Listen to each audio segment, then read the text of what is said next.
ආයුබෝවන්. ඉතින් අද අපි මේ YouTube channel එකේ දෙවෙනි වීඩියෝ එකෙන් කතා කරන්න හදන්නේ වෑන් එකක ගියපු 4 දෙනෙකුට වුණ අద్భుත සිදුවීමක්. මේක පටන් ගන්න මේගොල්ලෝ යනවා දඩේමකට. ඒගොල්ලන්ගේ සුදු පාට වෑන් එකක් අරන්. මේ වෑන් එකේ හෙඩ්ලයිට් දෙකට මුව රංචුවක් ඉදිරිපස්සෙන් ඉන්න ඒගොල්ලෝ දකිනවා. ඊට පස්සේ මේ රුව රංචුව කැලයට දුවනවා.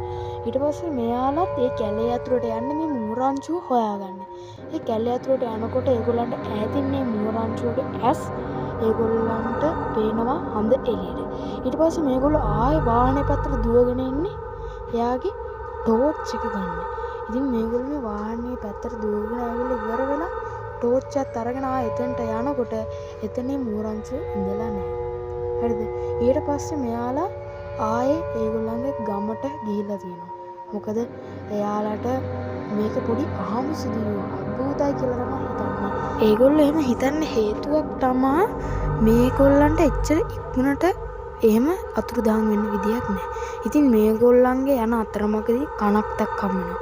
මේගොල්ලෝ මේ කනත්ත ළඟින් යනකොට ඒගොල්ලන්ගේ වාහනේ ඉස්සරහින් අපිට හාවෙක් ඉන්නවා ඒගොල්ලෝ දකිනවා. ඒගොල්ලෝ හිතන්නේ මේ හාවා අනිවාර්යෙන්ම වාහනේට යට වුණා කියලා. ඊට පස්සේ මේගොල්ලෝ කනත් පැත්තට ගියේ එයාව ඒ කනත්ත පැත්තට දුවපුවා. මේගොල්ලෝ යනකොට දකින්නේ හරිම අద్భుත දෙයක්.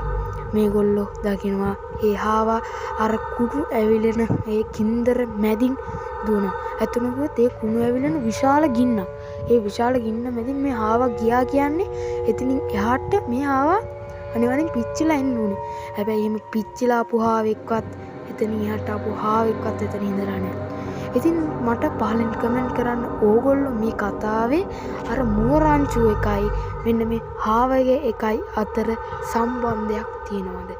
ඉතින් පහලින් කමෙන්ට් කරන්න ඒ සම්බන්ධයෙන්. ඉතින් ඕගොල්ලෝ අපේ channel එකට අලුත් කෙනෙක් නම් දැන්ම අපිව subscribe කරන්න.